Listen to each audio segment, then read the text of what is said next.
او بابا تمہیں پتہ نہیں ہے کہ صدر صاحب نے سختی سے منع کیا ہوا ہے، کوئی بھی بندہ جماعت کے علاوہ ہیٹر نہیں چلا سکتا۔ اور میں نے تم سے کچھ پوچھا ہے، گونگے ہو گئے ہو، میری بات کا جواب کیوں نہیں دیتے؟ او بھائی تمہیں تمیز نہیں ہے بزرگ سے کس طرح بات کر رہے ہو؟ اگر انہوں نے سردی میں ہیٹر لگا بھی لیا تو اس میں مسئلے والی کیا بات ہے؟ مسئلہ تو ہے، جب بجلی کا بل زیادہ آتا ہے تو ایسے لوگ دم دبا کر بھاگ جاتے ہیں، اور ویسے بھی یہ نماز کے لیے کم اور ہیٹر کے لیے زیادہ آتے ہیں۔ تمہیں اس سے مطلب نہیں ہونا چاہیے کہ کوئی یہاں کس مقصد کے لیے آ رہا ہے۔ تم اکیلے تو بجلی کا بل ادا نہیں کرتے، ہم سب نمازی مل کر ادا کرتے ہیں۔ اور جاؤ جو ہوتا ہے وہ کر لو۔ اچھا ٹھیک ہے، تم ادھر ہی بیٹھنا، میں صدر صاحب کو بلا کر لاتا ہوں، وہی تم دونوں سے پوچھیں گے۔ انکل جی آپ پریشان مت ہوئیے گا، یہ کچھ بھی نہیں کر سکتا۔ ویسے آپ کو پہلے یہاں کبھی نہیں دیکھا، آپ کہاں سے آئے ہیں؟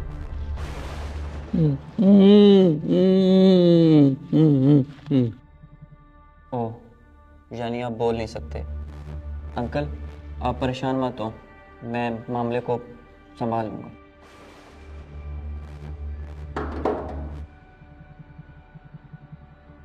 بلال اتنے غصے میں کیوں ہو؟ سب خیریت تو ہے؟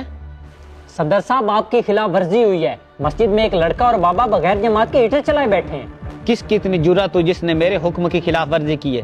کیا تم جانتے ہو ان لوگوں کو؟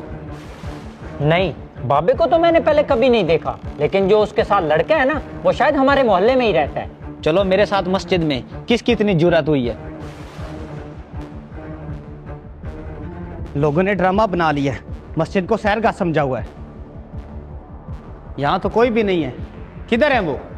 صدر صاحب مجھے تو لگتا ہے وہ بھاگ گئے ہیں، وہ ادھر ہی بیٹھے تھے۔ بھاگ گئے ہیں تو کوئی بات نہیں، ابھی عصر کا ٹائم ہونے والا ہے، وہ نماز پڑھنے ضرور آئیں گے، تب میں ان سے پوچھوں گا۔ عصر کا انتظار کیوں کرنا ہے صدر صاحب؟ بابے کو تو میں جانتا نہیں ہوں، لیکن لڑکے کا گھر قریب ہی ہے، میں تو کہتا ہوں ابھی جا کے اس کی طبیعت سیٹ کرتے ہیں۔ نہیں نہیں، اسے نماز پر آنے دو، اس کی طبیعت میں سب نمازیوں کے سامنے سیٹ کروں گا۔ اللہ اکبر اللہ اکبر اللہ اکبر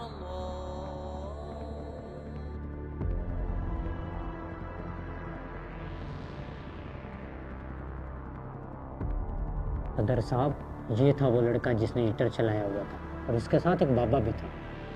جماعت سے پہلے مجھے آپ لوگوں سے ایک بات کرنی ہے۔ مجھے بتایا گیا ہے کہ کچھ لوگوں نے یہاں بغیر جماعت کے ہیٹر چلائے رکھا ہے۔ یہ صدر صاحب کس کی بات کر رہے ہیں؟ پتہ نہیں، مجھے تو نہیں پتہ۔ کیسے عجیب لوگ ہیں، ان کو شرم ہی نہیں آتی، یہاں مسجد میں آ کر بجلی کی فضول خرچی کرتے ہیں۔ صدر صاحب اس سے پوچھیں وہ بابا کدھر ہے جو اس کے ساتھ تھا، وہ ابھی تک آیا کیوں نہیں؟ وہ بابا اب نماز پڑھنے نہیں آئے گا، آپ کے ان رویوں کی وجہ سے دن بدن نمازی کم ہوتے جا رہے ہیں، اور یہ سہولیات نمازیوں کے لیے تو ہیں، پھر چاہے کوئی جماعت کے ساتھ پڑھے یا جماعت کے بغیر پڑھے۔ یہ کیسا اصول ہے کہ کوئی بھی نمازی جماعت کے بغیر ان سہولیات کو استعمال نہیں کر سکتا؟ ہمیں چاہیے کہ ہم عوام کو مسجد کی سہولیات استعمال کرنے دیں اور ان پر پابندی نہ لگائیں۔ اگر کوئی ہیٹر کے بہانے مسجد میں آ رہا ہے تو اسے آنے دیں، نہ کہ اس کو ڈانٹیں۔ ہمیں چاہیے کہ اس افراتفری کے دور میں مسجدوں کو کسی بھی بہانے سے آباد رکھیں۔ اگر آپ کو ہمارا میسیج پسند آیا تو اسے ضرور شیئر کریں اور ہمارے پیج کو فالو بھی کر لیں۔ شکریہ۔